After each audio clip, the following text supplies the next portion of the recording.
The message came at night. Not a call. Not a voice. Just words on a screen. I was sitting alone, my phone in my hands, waiting like I always did. Waiting for a reply. Waiting for proof that I still mattered. Then the phone buzzed. I smiled first. That was my mistake. I opened the message, and my heart dropped. Don't call me anymore. I'm tired of you and your requests. I read it once. Then again. Then slowly. One word at a time. My hands started shaking. My chest felt tight, like the air had suddenly left the room. I wanted to type back. Anything. An apology. An explanation. A plea. I'm sorry. I just wanted to hear your voice. I won't bother you again. But I didn't type a single word. I said nothing. I placed the phone beside me and sat there in the dark, listening to my own breathing. That silence was louder than the message itself. Before I continue, please pause for a moment. If you love deep, emotional stories about family, regret, and the power of silence, subscribe, like this video, and turn on the notification bell so you don't miss stories like this. And tell me in the comments where you're watching from. I want to know who is here with me. That night, I did not sleep. I stared at the ceiling, remembering the first time I held my child. How small those hands were. How I promised I would always be there, no matter what. And now, I was being told to disappear. By morning, I made a decision. I would not call again. I would not explain. I would not beg.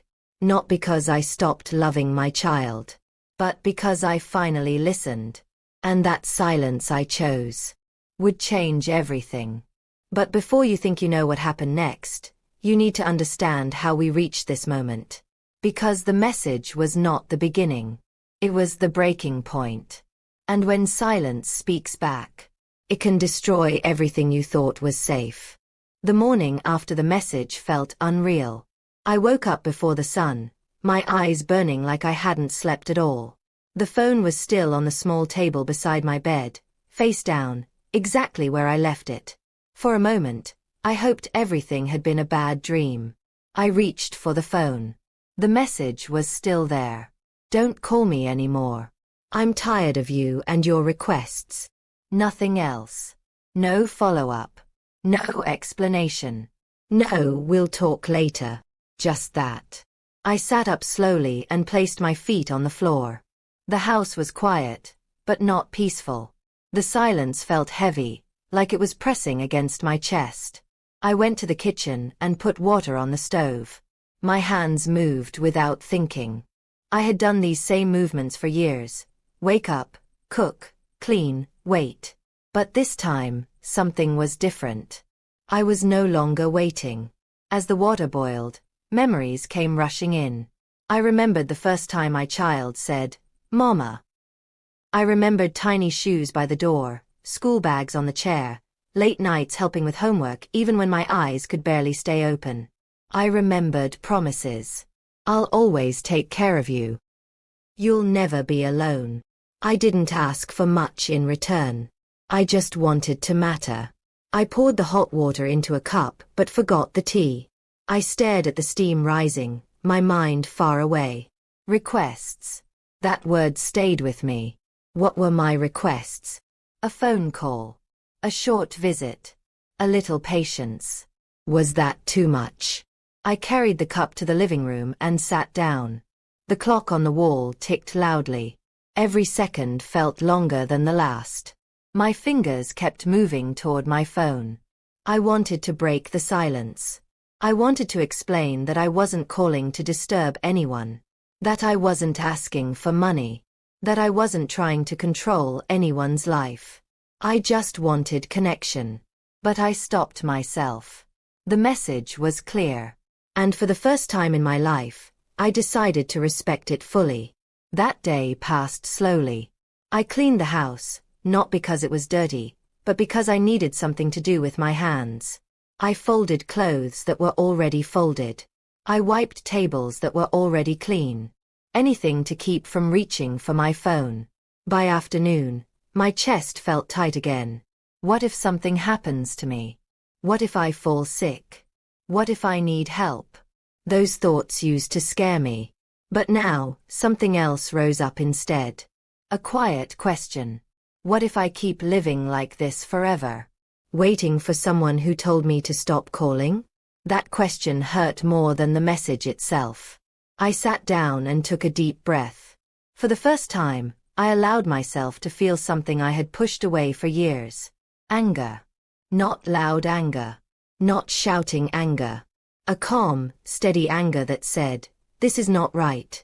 I had spent so many years making myself smaller so I wouldn't be a burden. I learned to apologize for needing anything. I learned to smile even when my heart felt empty. And now, even my silence felt like a problem. That evening, my phone buzzed. My heart jumped. I grabbed it quickly. But it wasn't a call. It wasn't an apology. It was a message from a neighbor asking if I was okay because they hadn't seen me outside all day. I stared at the screen. Someone noticed. I replied with a simple, "I'm fine." But I wasn't. That night, I sat alone in the dark again. I did not turn on the TV. I did not play music. I wanted to sit with the silence I had chosen. And slowly, something unexpected happened. The silence stopped hurting. It started speaking. It told me how tired I was. It told me how lonely I had been for a long time, even before the message. It told me that love should not feel like begging. I realized something painful. The message didn't end our relationship. It only revealed what it had already become. The next morning, I woke up with a strange calm in my chest. The fear was still there, but it was quieter. In its place was a thought I had never allowed myself to have before. What if I stop calling and start choosing myself? I didn't know what that meant yet. I didn't have a plan. But I knew one thing. The silence I chose was no longer weakness. It was the beginning of something my child never expected. And soon, that silence would reach back in a way neither of us was ready for. The third day of silence felt heavier than the first two. By then, my body had learned the routine. Wake up. Look at the phone. Put it down. Pretend the ache in my chest was just hunger or tiredness. But it wasn't. Silence has a way of digging deep. It brings back memories you thought you buried. It asks questions you avoided for years. That morning, I sat on the edge of my bed and realized something painful. I had been afraid of silence my whole life. I filled it with work. With sacrifice. With calls that went unanswered. Because silence meant facing the truth. I walked into the bathroom and looked at myself in the mirror. My face looked older than I remembered. Not just from age, but from years of holding things in. I whispered, "When did I become too much?" No one answered. I dressed slowly and stepped outside. The sun was bright, but my chest felt heavy. Neighbors greeted me, and I smiled back like nothing was wrong. I had learned that smile well. As I walked, my phone stayed quiet. No missed calls. No messages. And that hurt more than the message itself. Because it meant the silence was working. I stopped at a small shop and bought bread. The woman behind the counter asked, "How is your child?" I froze for half a second. "Fine," I replied. The word tasted bitter in my mouth. On my way home, I remembered a time long ago when I was the first call for everything. Good news. Bad news. Fear. Excitement. Now, I was nothing but a name that caused irritation on a phone screen. That afternoon, I sat in the living room and went through old photos. I hadn't touched them in years. Pictures of birthdays, school days, holidays. Smiles that felt real back then. I touched one photo and whispered, "I was there for all of this." Tears finally came. Not loud ones. Quiet ones that slid down slowly, like they had been waiting for permission. I cried for the mother I used to be. I cried for the woman I became. I cried for the love that turned into obligation. When the tears stopped, something strange happened. I felt lighter. Not happy, but lighter. That evening, my phone buzzed. My heart jumped so hard it hurt. I grabbed it. A message. Not from my child. From a number I didn't recognize. Is this still your number? I stared at the screen. My first thought was hope. My second was fear. I didn't reply right away. I sat there, staring at the message, wondering if silence had finally done something. Then another message came. Please reply. It's important.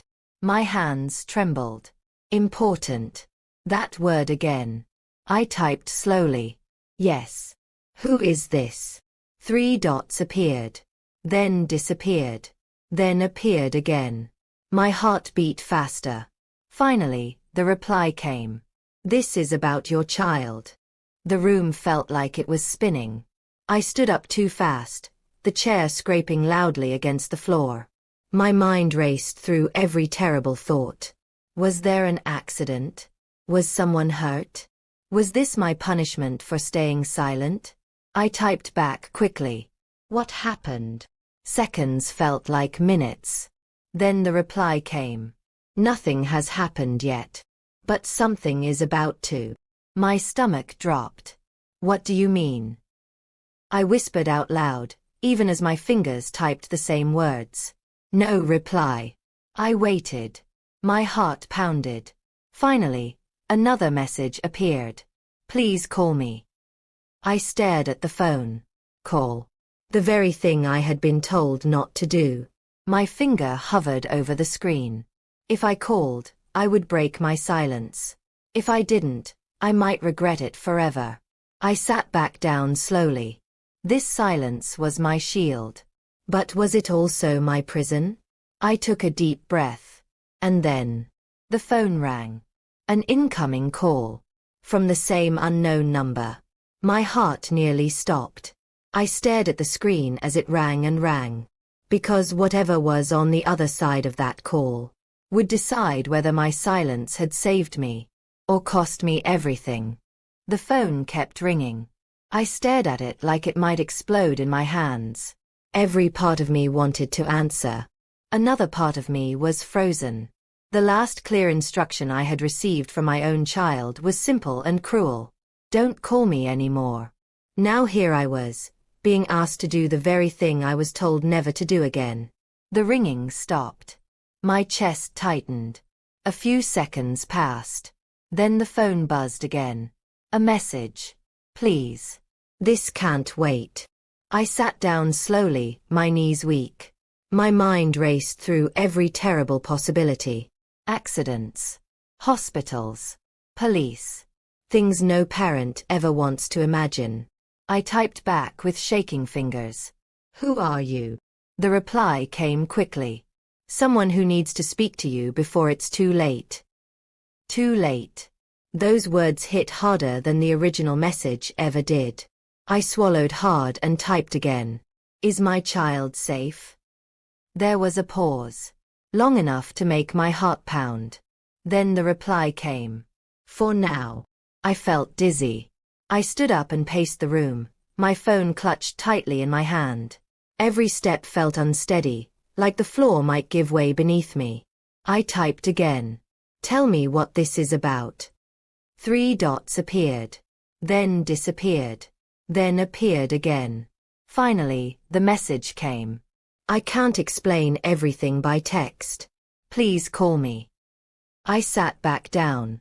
This silence I had chosen suddenly felt dangerous. But I reminded myself of something important.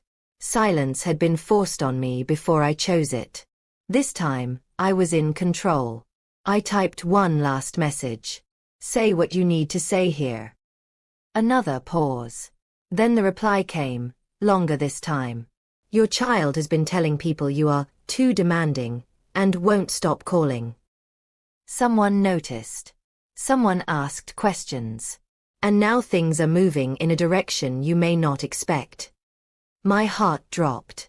I read the message again. And again. So my silence had not gone unnoticed. It had been noticed. but not in the way I imagined. I felt a strange mix of emotions: pain, anger, and something else. Fear. What direction? I typed. The reply came slowly. A direction where your silence may be misunderstood. I closed my eyes. I had stayed quiet to protect myself. But what if my silence was being used against me? I typed back quickly. Misunderstood how? Several seconds passed. Then the phone rang again. Same number. I stared at it, my heart pounding so hard I could feel it in my throat. I thought of all the times I had begged for a call back. Now, here was a call I was afraid to answer. I took a deep breath. And I answered. Hello. My voice sounded small, even to my own ears. Thank you, a voice said on the other end. Calm. Serious. Not unkind. I'm glad you picked up. Who are you? I asked. I can't give my full details yet, the voice replied. But I need you to listen carefully. My hands trembled. Listen to what? To what your silence has started, the voice said. I swallowed. I didn't start anything.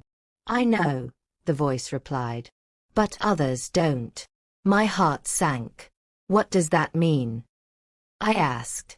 It means, the voice continued, that when a parent suddenly stops calling, people begin to ask why. I sat down heavily. People. I repeated. Yes, the voice said. And not all of them have good intentions. A chill ran through me. Is my child in trouble? I asked. The voice hesitated. Not yet, it said. But emotions are high. Stories are being told. And silence is being filled with assumptions. I closed my eyes tightly. I had stayed silent to stop being a problem. Now, my silence was becoming a story. What do you want from me? I asked quietly. I want you to be prepared, the voice replied. Because soon, you may be asked questions you didn't expect. What kind of questions? I asked. Another pause. Then the voice said something that made my breath catch. Questions about why you stopped calling, and whether you were pushed to that point. My heart skipped. Pushed. I whispered. Yes, the voice said. And once that question is asked, things can't go back to how they were. The call ended. Just like that. I sat there in silence, my phone still pressed to my ear. My silence had been meant to protect my heart. But now I realized something terrifying. Silence doesn't stay empty. Other people fill it. And whatever they were filling mine with was about to come knocking at my door. I sat there for a long time after the call ended. The phone felt heavy in my hand, like it carried more than just plastic and glass. It carried questions, fear, consequences I never planned for. I whispered to myself. I only stayed quiet. That was the truth. I didn't shout. I didn't threaten. I didn't accuse. I just stopped calling. Yet somehow, that simple choice had started something bigger than me. That night, I barely slept. Every small sound made me sit up. Every passing car made my heart jump. I kept replaying the words from the call in my head. People are asking questions. Silence is being filled with assumptions. Things can't go back to how they were. By morning, my body felt tired, but my mind was sharp. Too sharp. I made myself breakfast and forced myself to eat, even though food had no taste. I kept glancing at my phone, half expecting another call, another message.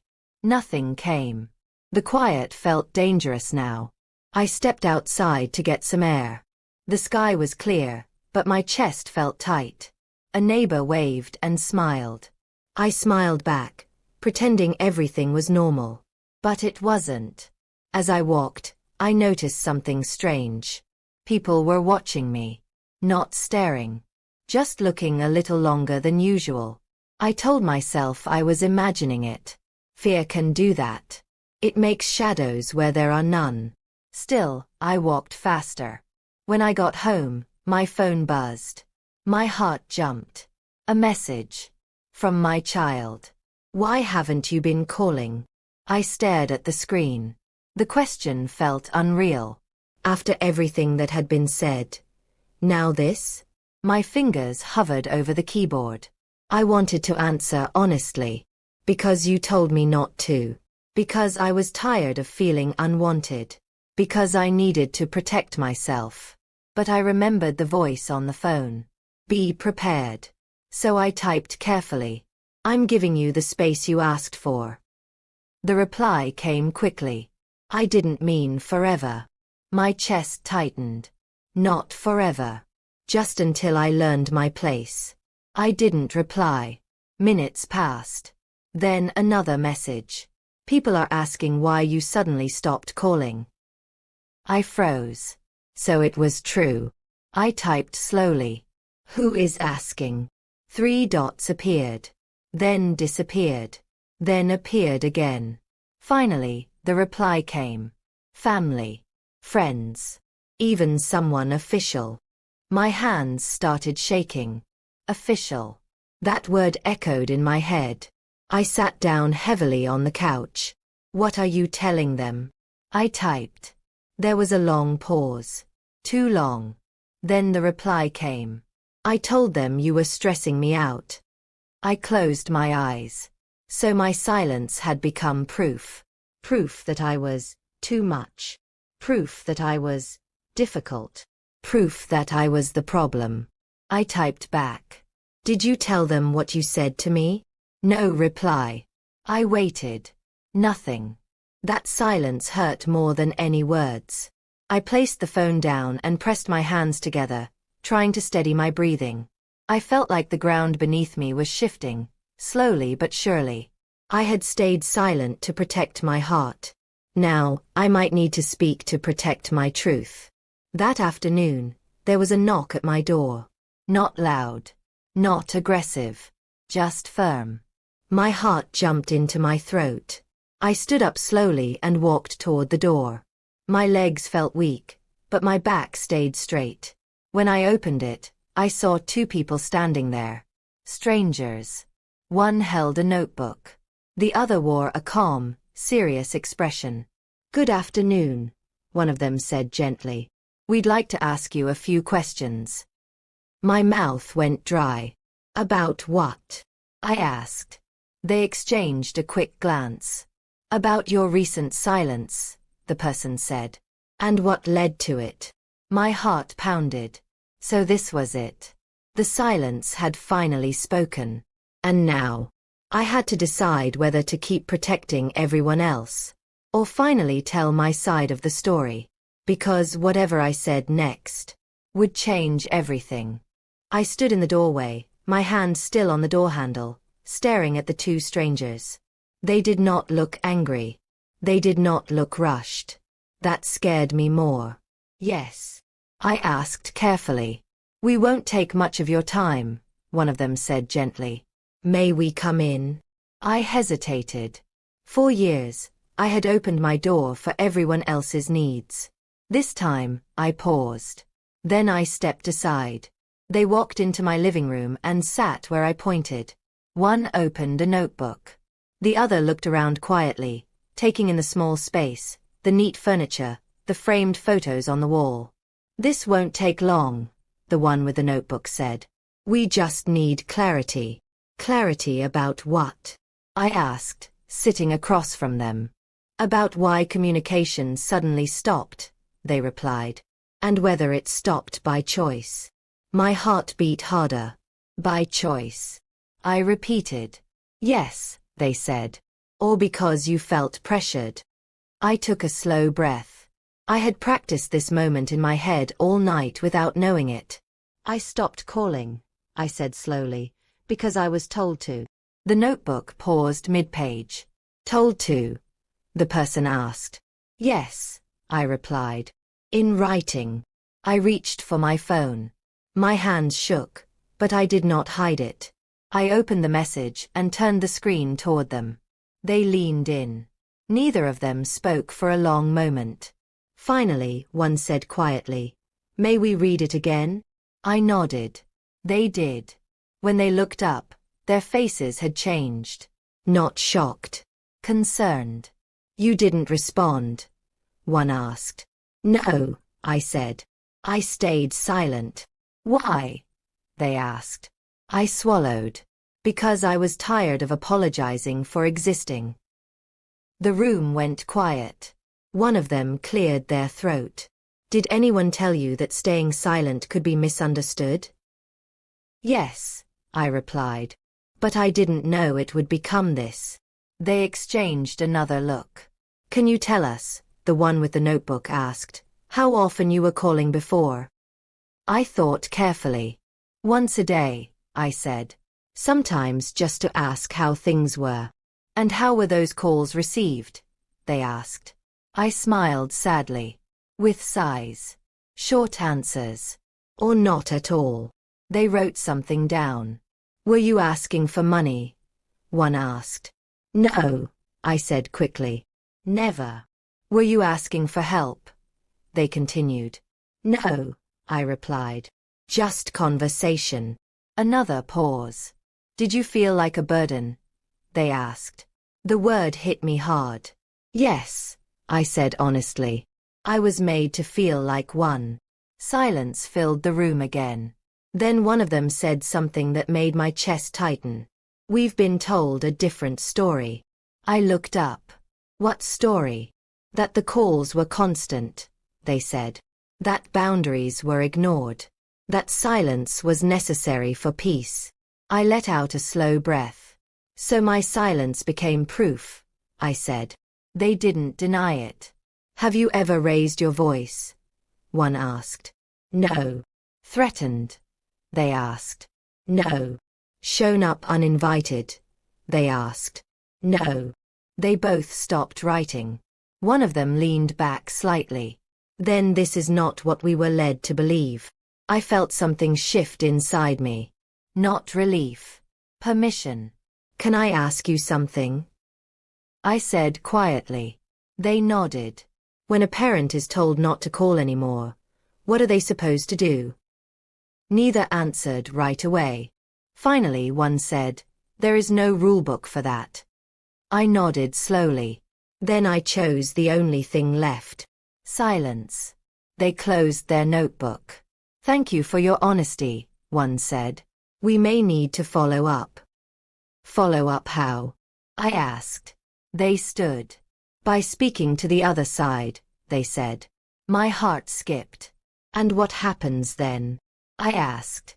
They paused at the door. That depends, one said carefully, on how they explain the message you just showed us. The door closed behind them. I stood there alone, my heart pounding. I had told the truth. But truth has a way of spreading faster than silence. My phone buzzed almost immediately. A message. Why are people asking me questions? I stared at the screen. My silence had finally reached back. And this time, it was not asking for permission. I stared at the message on my phone. Why are people asking me questions? The words were in capital letters, like shouting through glass. My first instinct was to explain. My second was to apologize. Old habits die hard. But then I remembered the message that started all of this. Don't call me anymore. So I did not rush. I placed the phone down on the table and sat back.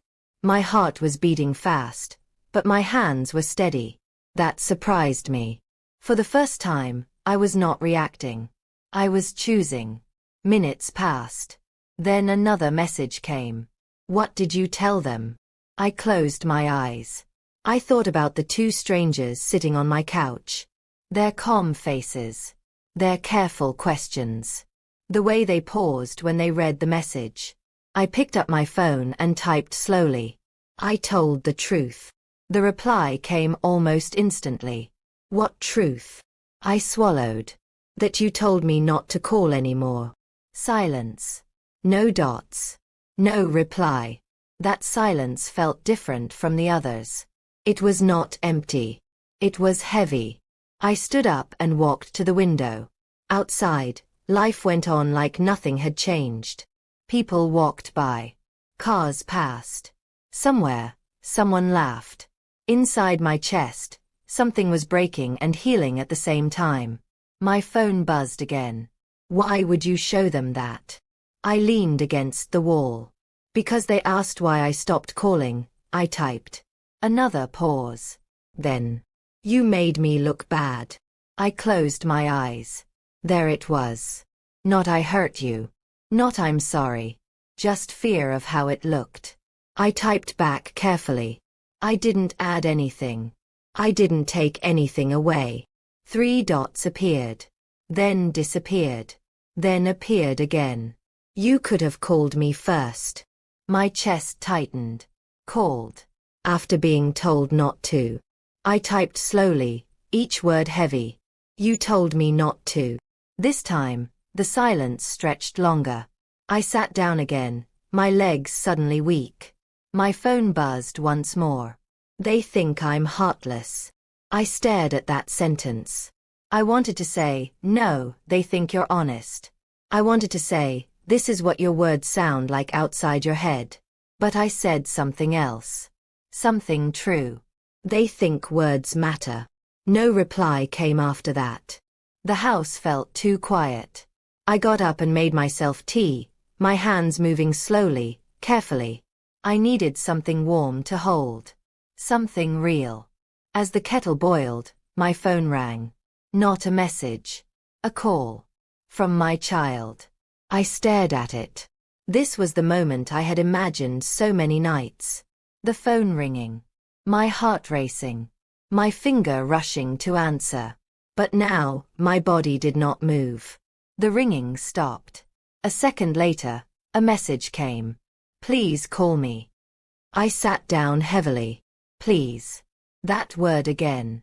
I typed back. You asked me not to call anymore. I respected that. The reply came fast. This is different. I closed my eyes. Different now that there were witnesses. I took a deep breath and typed. This is exactly the same. There was no reply after that. That evening, I barely ate. My thoughts kept circling the same question.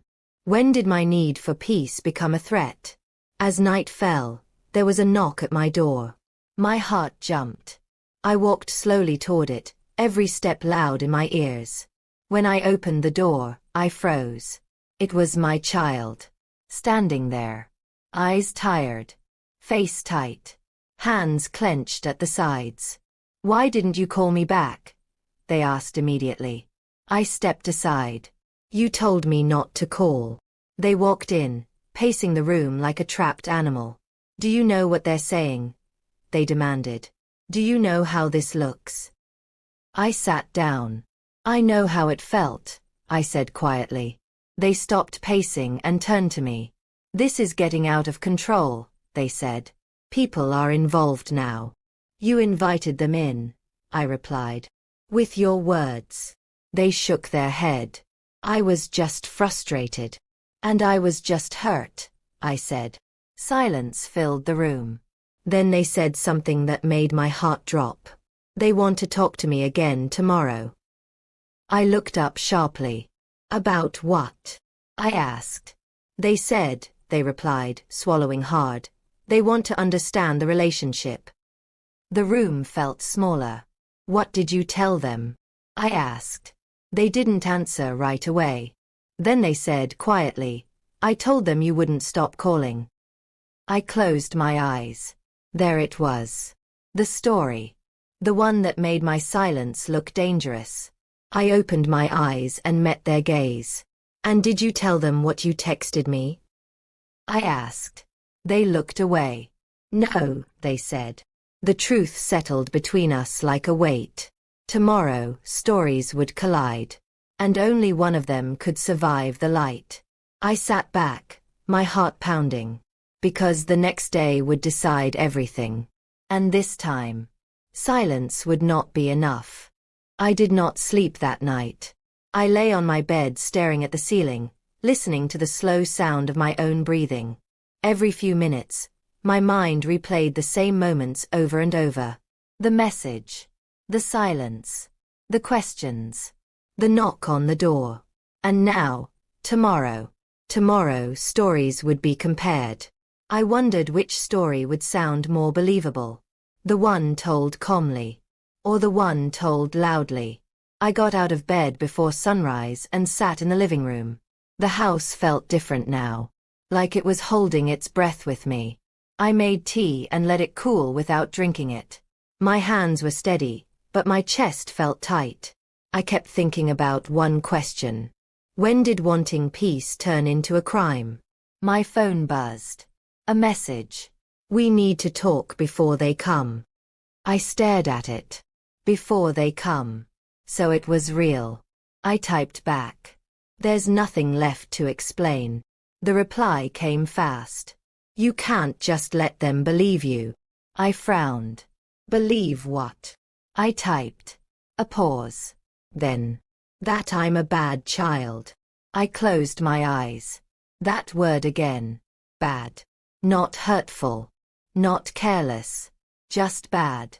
I typed slowly. I didn't use any labels. Another pause. But your silence makes me look guilty. I felt something twist inside my chest. So now, silence was a weapon. I typed one last message. Silence didn't write the message. There was no reply after that. The morning passed slowly. I cleaned the house, not because it needed it, but because movement helped calm my thoughts.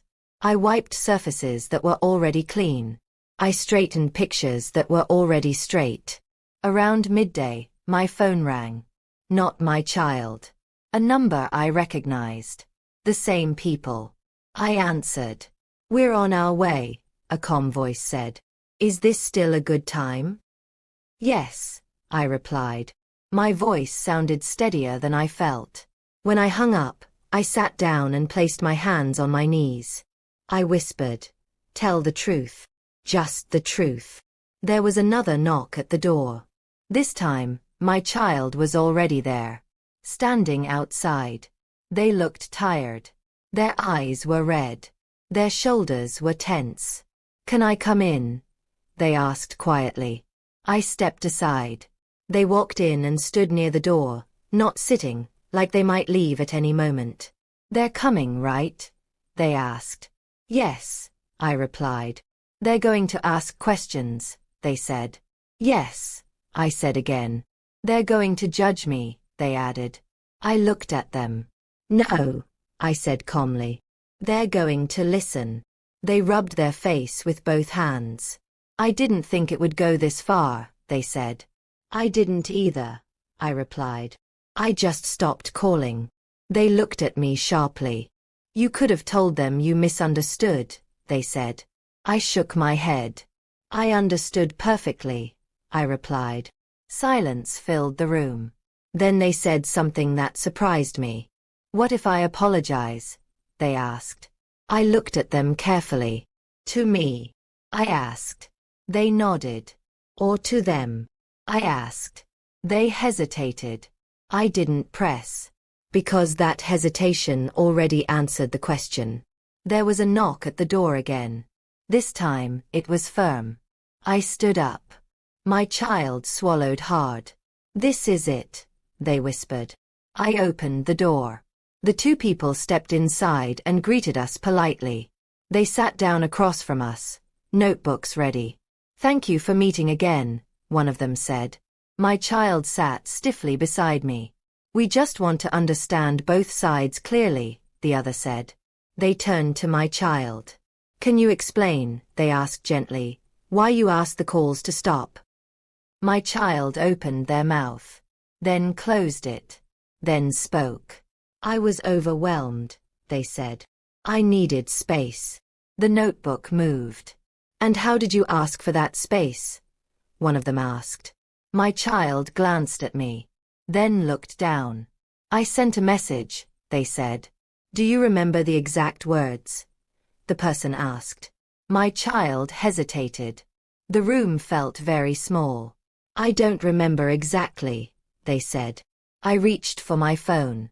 My heart beat fast, but my hand did not shake. I do, I said quietly. Everyone looked at me. I unlocked my phone and held it up, because the next thing I showed them would decide whose story would finally be believed. The room went completely quiet. I held the phone out in front of me, my hand steady, my heart pounding so loud I was sure everyone could hear it. The screen glowed. Clear. Bright. Impossible to ignore. One of them leaned forward. "May I read it?" they asked gently. "Yes," I said. They read slowly. Every word.